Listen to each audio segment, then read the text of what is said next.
Well, are we supposed to say something profound and then you ask questions? Was that the format? As long as you sound like a Dinobot. Hey, I'll seek profundity. Here we go.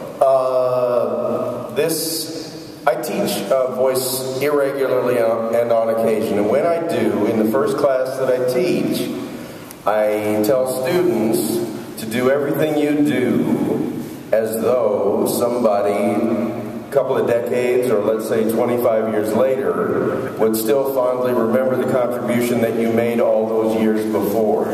This animated feature seems to have incredible survival skills and staying power, and the fact that we're sitting here all this time later, and I am guessing that for everybody else, as it is for me, this film, its plot lines, its twists, its turns, its character development all stay fresh in your mind. All glory to Flint and all the writers and all the voices, and it was a collaborative labor of love, and man, it's nothing short of miraculous that something can resonate with a crowd lo these many years later. I'll stop talking. No, what?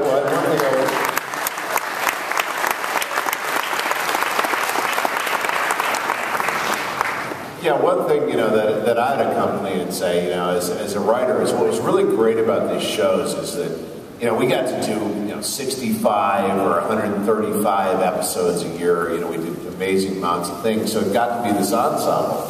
And these guys, you were both Transformers and everything else. And so, basically, I always viewed the voice sessions as being the final draft of the script. Because there came a certain point where these guys knew the characters better than I did, so I'd just write, like a really bad line, they'd fix it, and I'd get the credit, so it was really great. And like all these years later, I can admit to that.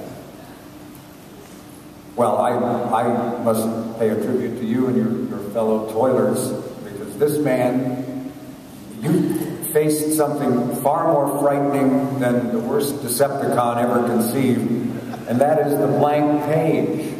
Or more recently, the blank screen. I don't know if you've ever tried to face a blank page or a blank screen and try to come up with something, and without the words, Greg and I are just kind of standing looking at our shoes. They spend a lot of time doing that, too.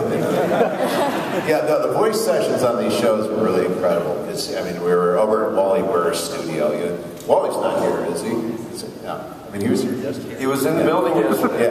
Yeah, no, it was great. We'd be sitting there in the studios, and we're doing constant rewrites. And then I remember the guy came a point later on where we just do it almost ensemble, which nobody had ever done. Yeah, not ensemble.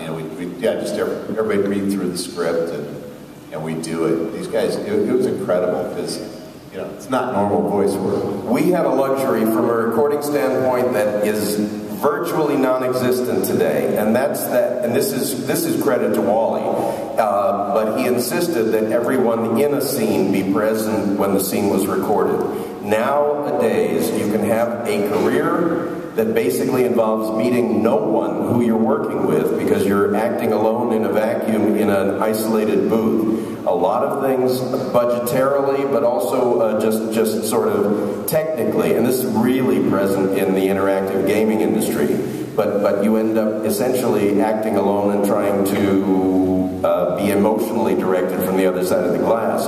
But all of the things that we recorded in ensemble clusters, where there was at least some sort of contagious urgency and intensity to the scenes.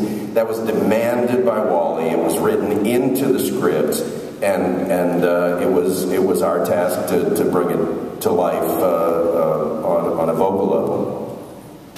Yeah, it was extraordinary stuff. Well, we have some victims lining up here. Yeah, go on and just fire away. Well, so I want to ask you guys, with the Transformers movie, the original one in the 80s, that was a big impact on a lot of people because in the first few seasons, every characters would shoot so many lasers, but just be like, oh, my shoulder and stuff. And then the first time you watch, especially as a kid, you see characters die and stuff. Now, a lot of your guys' characters that you voiced and die and gone, but what do you guys think of like ultimately the impact that it had on just like, you know, the kids, the fans, and everything, and especially because in season 3, you didn't really see anyone die after that too. Like, what do you think the contrast of that? Like, of no one dying in the show and then people dying in the movie. Like, what do you think of the impact of that that's had, like with Prime dying or like anyone? Well, I guess the quick answer, you guys would probably give a better answer, but yeah. we were used to, we didn't really, you know, we couldn't kill characters in the show because, you know, we had program practice standards that, you know, that you couldn't just wipe people out even though they were robots and they were machines. Yeah, you put it back together. Now, yeah. In TV shows. However, you could do it in the movie. And what we were used to, though, which prepared us for it, and I think kind of, you know, jaundiced us, is we get a fax. At the time they used fax machines. We get a fax that, you know, oh, Ashtray has been discontinued, so take him out of the script, you know, or Corn Dog is, you know, is being underplayed, and, you know, buff up Spittoon, you know, and so that's, you know, that's what we get in the mail, and that's, that, you know, then finally the movie started killing people. Well, I gotta say, if you've got metallic or alloy shoulder joints, it does hurt. But that's just from a robot perspective.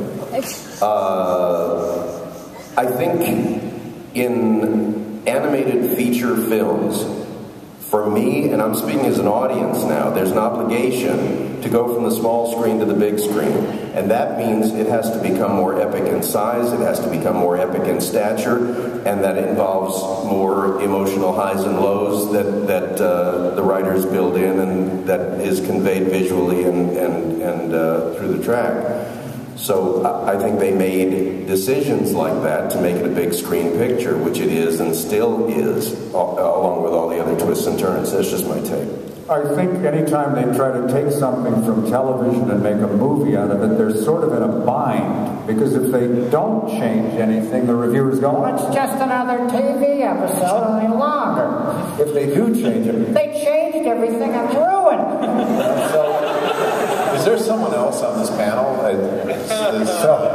Critic voice or something? You know, I don't know what you're supposed to do to please these folks. I felt, personally, that it was a huge mistake to kill Optimus Prime.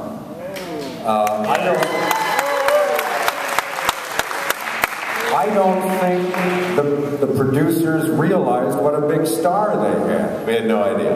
And to replace him with somebody, no disrespect, that most of the audience had never heard of. It's almost as if you went out and got Brad Pitt, and then you kill him off a third of the way in through the movie and replace him with Joe Schmidlam. We put a big push behind Joe Schmidlam. That's just my personal take on it. Yeah, no, it was a mistake. Okay? I mean, you could make an argument, and I did about half an hour ago. I'm not sure whether I believe it, but the argument I made about half an hour ago was that if we hadn't killed them, nobody would have realized how much they liked him. Okay, these gentlemen actually heard that argument. Does it sound any better the second time around? There's somebody here that's like pretending to believe it. I like.